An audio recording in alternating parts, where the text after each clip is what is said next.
Welcome to the Audacious Empires podcast. I'm your host, Leanne Woff, business integrator and founder of Audacious Empires. Each week, my crew and I will be exploring all things building and scaling an extraordinary business.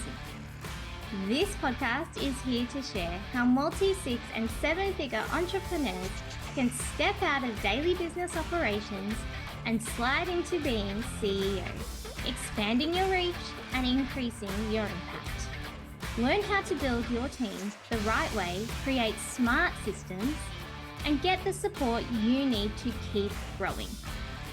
It's time to get out of the doing and become the thought leader and world-class empire builder that you are.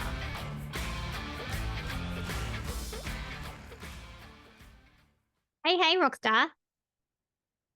Today, I want to talk to you about one of my favorite things, which is launching.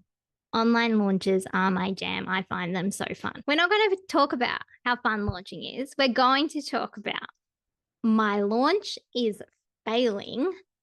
Now what? This is a question that as an online business manager working with clients, I get asked a lot. And they will come to me before they start working with me and they will say, my launch is failing. I've tried everything. I don't know what to do. Or in OBM Academy, which is where I train up other OBMs, questions that they have from their clients are, my launch is failing. They get asked this same question.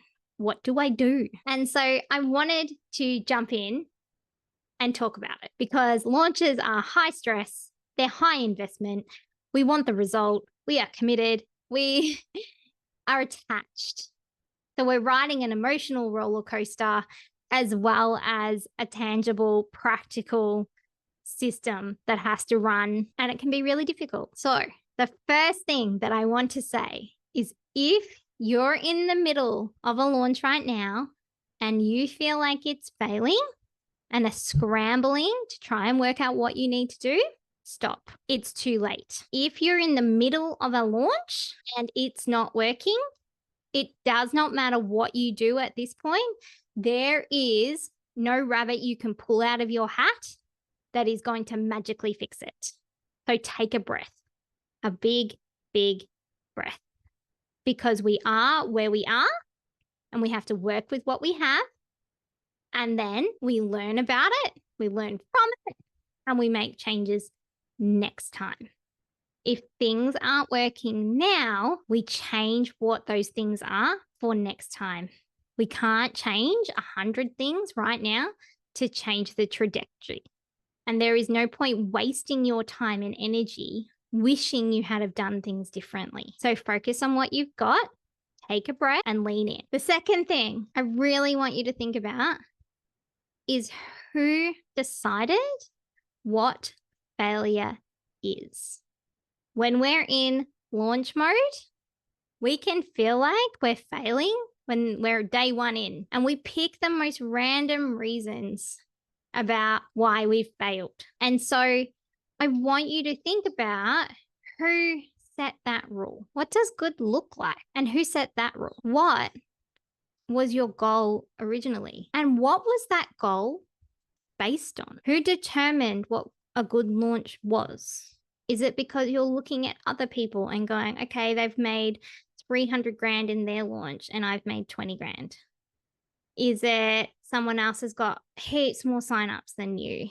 Is it this person launches totally stress-free and you feel so overwhelmed and feel like you've done it all wrong? What was the goal and what was that goal based on?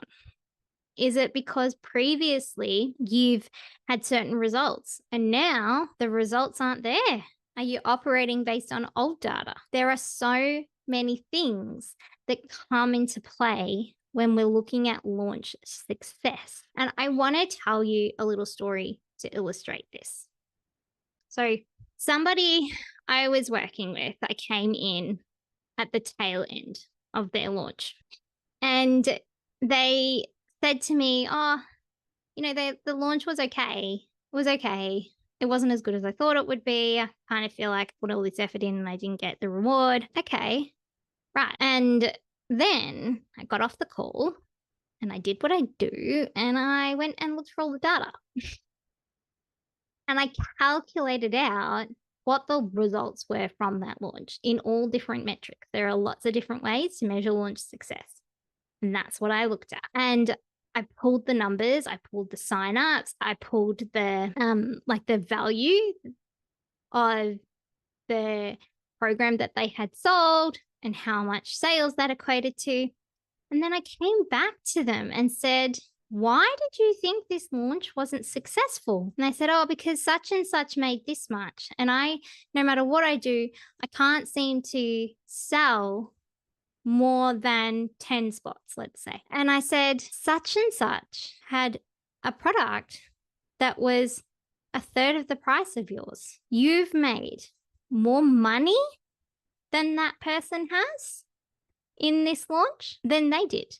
You've actually got better results. You're looking at the wrong metric to tell you that. And so sometimes we have a perception of what other people's results are or what ours should be.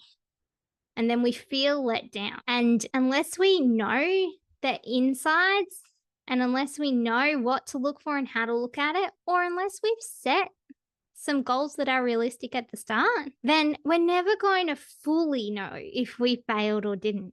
So from my perspective, this person smashed it because I was looking at the full picture in both scenarios, whereas they were looking at just one metric or a couple of metrics. And so if you feel like you're failing, I want you to stop and really define what failure is and what success is. Another thing I want you to think about is how many times have you launched? Because in my time launch managing and the things that I'm seeing lately, is that the amount of times you've launched, it does make a difference. The first time you launch, if you do it well, you're going to get a pretty good result.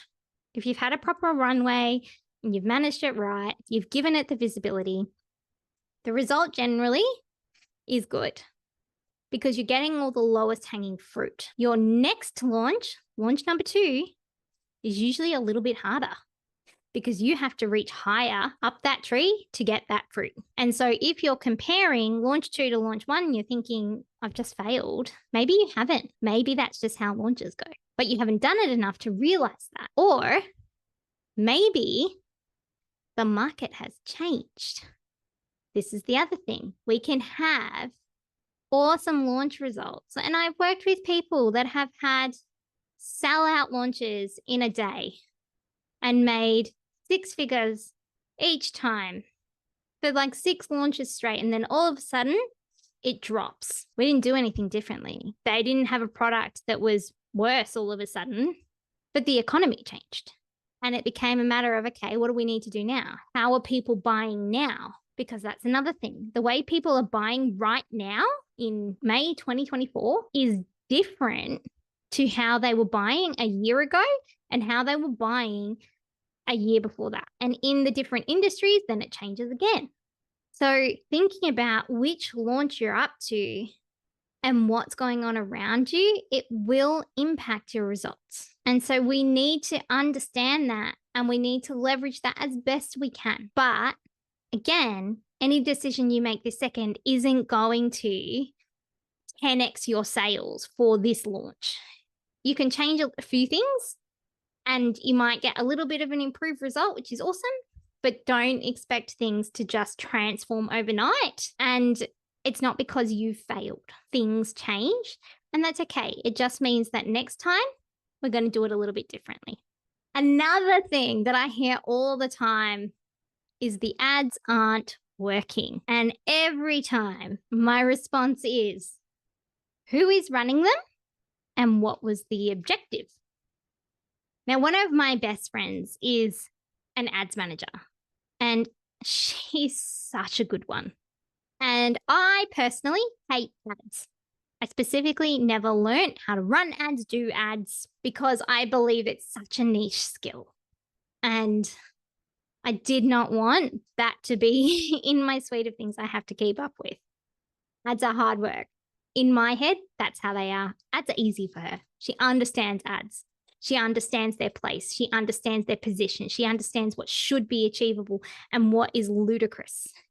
She knows what points to look at to see if ads are working or not working, and what ideas to come up with to try and change that trajectory. And just by being her friend and listening to her when she talks, I now have a little bit of an understanding on the different things that need to be happening for ads to be working. And so when somebody says the ads aren't working, it's like somebody driving a car into your shop and saying, well, the car's not working. But if you've picked up the wrong keys, the car's not going to work. Or if you forgot to put fuel in it, the car's not going to work. Or if you put the wrong fuel in it, the car's not going to work. Or if you expected that the car was going to fly and all it's doing is driving, the car ain't going to work. So when we're looking at ads, it's really important to know how to run them, what they're meant to do, and then what the objective was. Because I've seen people who have set up ad campaigns and they've set them up so that they're lead gen campaigns. It's to get me leads. It's to get me opt-ins. But then they're measuring them and going, they're not working because I haven't made any sales. Like the objective doesn't match what you've created. Of course it's not going to work. The other thing is we seem to have this perception, and I don't know if it's because this is the way that ads consultants put it or the way the platforms put it or just something we've made up. And it's that theory that ads are a silver bullet. Ads are the thing that is going to make all the sales and make it easy. That's not how ads work. Ads work as a funnel. And if you simply turn ads on when you're at the sales part of the launch, they're probably not going to work. Ads need the full journey like any other marketing thing needs. The same as email sequences, the same as social media. There's that whole funnel that your ads will help lift and need to be involved in to get results, especially if you're looking at from brand awareness to lead gen to sales to upsells and downsells.